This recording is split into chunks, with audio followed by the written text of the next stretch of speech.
ಮಂಡ್ಯದಲ್ಲಿ ಕೇಳ್ಬಿಟ್ರು ಅದನ್ನ ಮಾತಾಡ್ಬಿಟ್ಟು ಬಂದೆ ಹೊರತು ಈ ಕ್ಷಣದವರೆಗೂ ಅದರ ಬಗ್ಗೆ ನಾನು ಬಾಯಿ ಬಿಟ್ಟಿಲ್ಲ.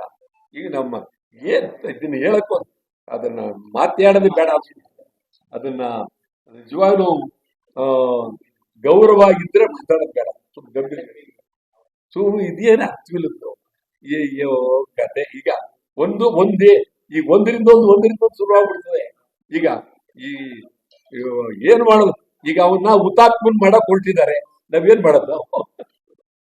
ಬಹಳ ಕಷ್ಟ. ಈಗ ಅದನ್ನ ಬಹಳ ನಮ್ಮವ್ರೆ ಅದನ್ನ ಬಹಳ ತೀರಾ ಇವನು ಹುತಾತ್ಮ ಅನ್ನೋ ರೀತಿ ಹೊರಟಿದ್ದಾರೆ. ಏನೋ ನಾವು ಈಗ ಅದ್ರ ಬಗ್ಗೆ ತಮ್ಮಲ್ಲಿ ಕಳಕಳಿಯಿಂದ ಮನವಿ ಮಾಡ್ತೀನಿ. ನಾನು ದೀರ್ಘವಾಗಿ ಮಾತಾಡಕ್ಕೆ ನನ್ಗೆ ಕೇಳಲೇಬೇಡಿ, ಸುಮಿತ್ಬಿಡಿ.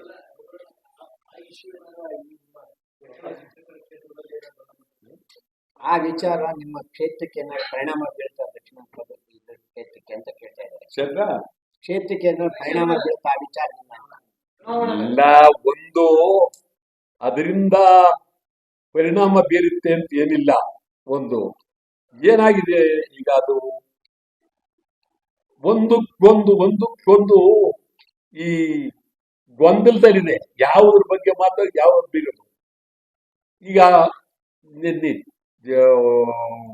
ಒಂದು ಪದ ಹೇಳಕ್ ಹೋದ್ರೆ ಇನ್ನೊಂದು ಪದಕ್ಕೆ ಹೋಗ್ತೀವಿ ನಾವು, ಎತ್ತವೂ ಹೋಗ್ತೀವಿ, ಎಲ್ಲಿಂದ ಹಿಂದೆಲ್ಗೋ ಹೋಗ್ತೀವಿ.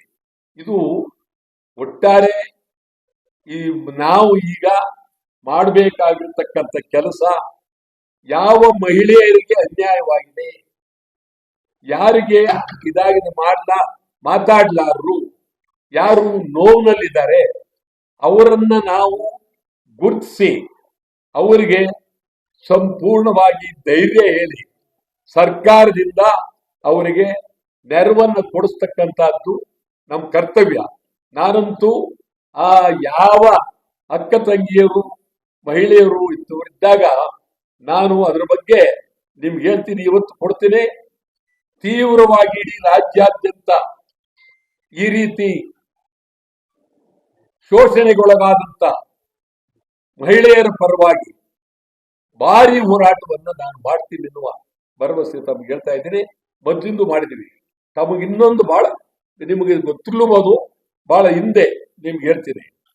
ಇಂದು ಆಸ್ತಾ ಬಹಳ ಎನ್ ನಂಜೇಗೌಡರು ಬಂದಿದ್ರು, ಇಲ್ಲಿ ಗೆದ್ದಿದ್ರು. ನುಗ್ಗೇಳಿ ಶಿವಪ್ಪ ಗೆದ್ದಿದ್ರು. ಬಹಳ ಒಳ್ಳೊಳ್ಳೆ ಭಾರಿ ಅದ್ಭುತವಾದಂತ ಜನ ಎಲ್ಲ ಬಂದಿರತಕ್ಕಂತ ಹಾಸನಕ್ಕಿರ್ತಕ್ಕಂಥ ಹೆಸರು, ಗಾಂಭೀರ್ಯ, ಗೌರವ ಏನು ದೊಡ್ಡ ಇತಿಹಾಸವೇ.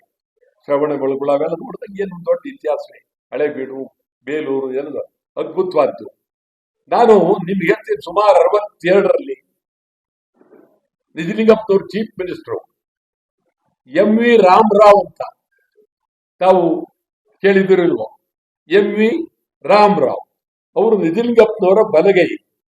ಅವರು ರಾಜ್ಯದ ಗೃಹ ಮಂತ್ರಿ ಆಗಿದ್ರು. ಅಸೆಂಬ್ಲಿ ಒಳಗಡೆ ಈ ಸೀಟ್ನಲ್ಲಿ ಮೊದಲನೇ ಸೀಟು ನಿಜಲಿಂಗಪ್ಪನವರು, 2 ರಾಮರಾಯ್ ಹೋಮ್ ಮಿನಿಸ್ಟರ್. ಹೀಗೆ ಅಲ್ಲಿ ಆ ಸಂದರ್ಭದಲ್ಲಿ ಮಧುಗಿರಿ ಅಲ್ಲಿ ಪೊಲೀಸ್ ಸ್ಟೇಷನ್ ನಲ್ಲಿ ಒಬ್ಬ ಮಹಿಳೆಯ ಮೇಲೆ ಅತ್ಯಾಚಾರ ಆಗುತ್ತೆ. ಪೊಲೀಸ್ ಸ್ಟೇಷನ್ ನಲ್ಲಿ ನಿಮ್ಗೆ ಹೇಳೋದಾದ್ರೆ, ಶಾಸನ ಸಭೆ ಅವತ್ತಿದ್ದವರು ಎಲ್ಲರೂ ಪ್ರಾಮಾಣಿಕರು, ಸತ್ಯವಂತರು, ಮೇಧಾವಿಗಳು, ಅದ್ಭುತವಾದಂತ ಜನ. ಎಸ್ ಶಿವಪ್ಪನವರು ಅಲ್ಲಿದ್ದವರು. ನಿಮ್ಮ ಮೆಂಡು ನ್ಯೂಸ್ ನೆಟ್ವರ್ಕ್, ಸತ್ಯದ ಕನ್ನಡಿ.